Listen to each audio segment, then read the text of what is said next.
Buongiorno Lorenzo. Buongiorno professor Maggi. No, Professor Maggi, lei è sempre sul pezzo. attivissimo e per le elezioni lei dimostra un equilibrio che tanti suoi colleghi non dimostravano un tempo. Gli voglio bene, fondamentalmente gli voglio bene.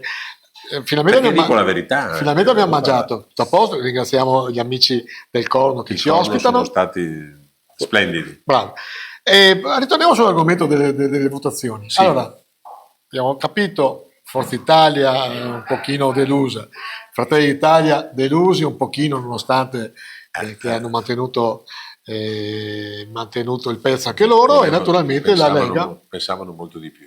Sì, ma poi dopo, te l'avevo detto la volta scorsa, i politologi che parlavano che addirittura ci sarebbe stato un sorpasso di Forza Italia nei confronti cioè o i sondaggi non funzionano o se ne intendono poco di politica. Eccesso di entusiasmo e come sempre l'elettorato stupisce perché fa quel galvallù. Però c'è da dire, perché Fratelli d'Italia, che è il partito che sicuramente in questo momento qua è il partito più importante, sì, non è riuscito a far sintesi nelle varie anime, nelle due anime fondamentali che ci sono all'interno del partito? Cos'è che non hanno imparato da voi democristiani? Che una volta... No.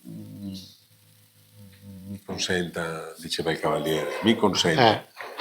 Non è che non hanno fatto sintesi, hanno un confronto permanente al proprio interno, nel senso che le due o tre correnti che hanno si combattono senza esclusione di colpi. Ma questo perché è un partito che è cresciuto troppo in velocità, anche. Che poi è stato anche uno delle sindrome di qualche difficoltà di Forza Italia.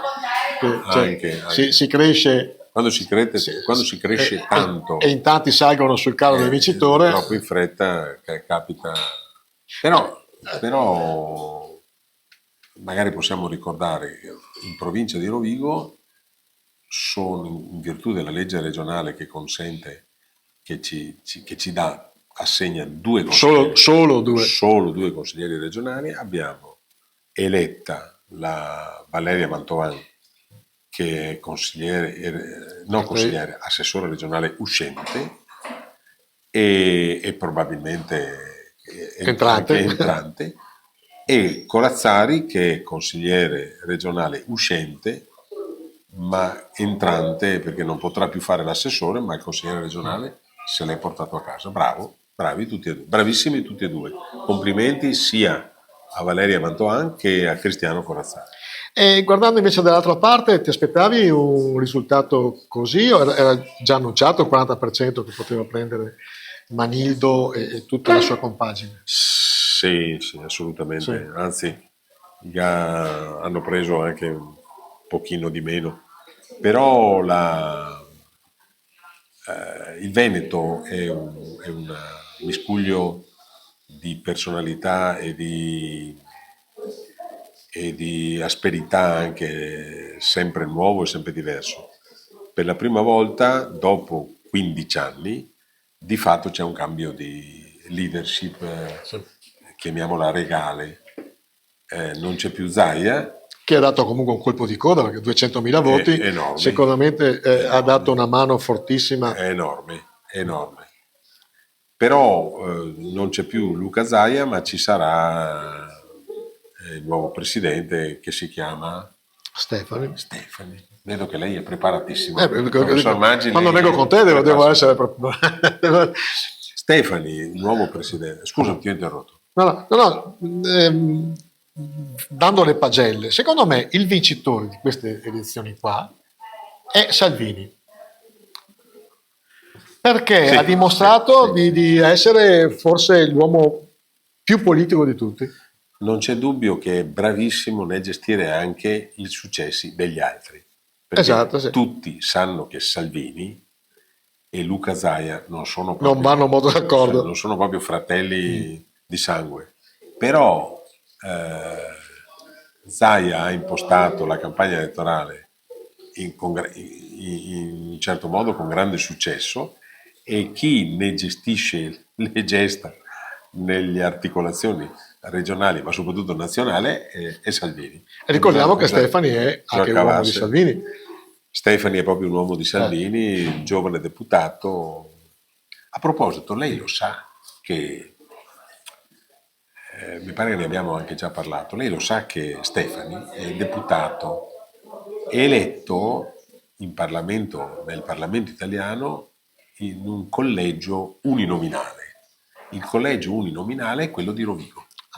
Quindi adesso si andrà a votare? Si andrà a votare perché è incompatibile. E secondo te sarà questa la collocazione futura di Zaia o Zaia? Qui si apre un bel quesito, perché questa mattina, per coloro che ascoltano, oggi è martedì e abbiamo ascoltato i telegiornali questa mattina presto.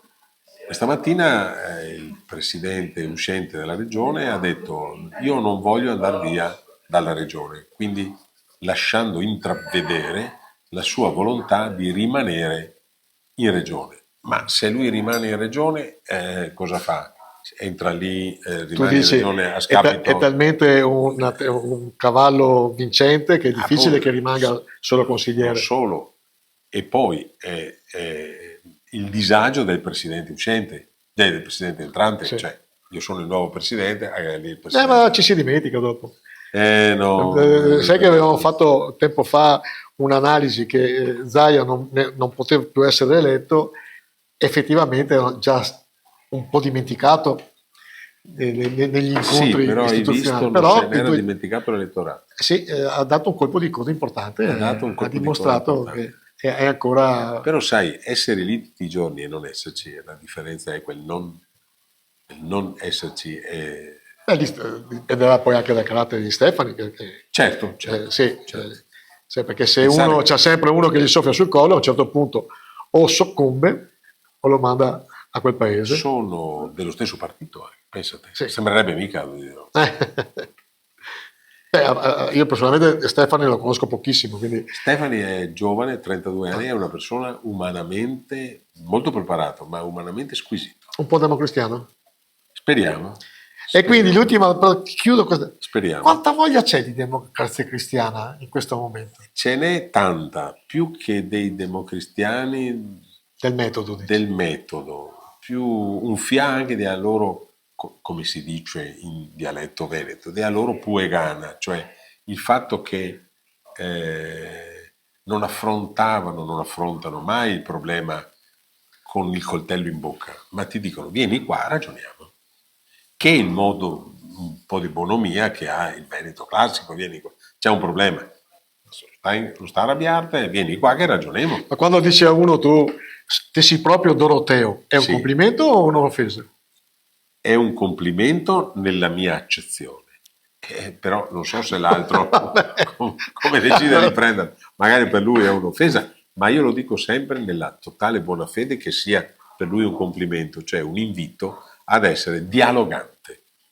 Come sei ecumenico. Signore. Ciao Renzo. Ciao signori. Un caro saluto al professor Manzi. E lui è il mio guru.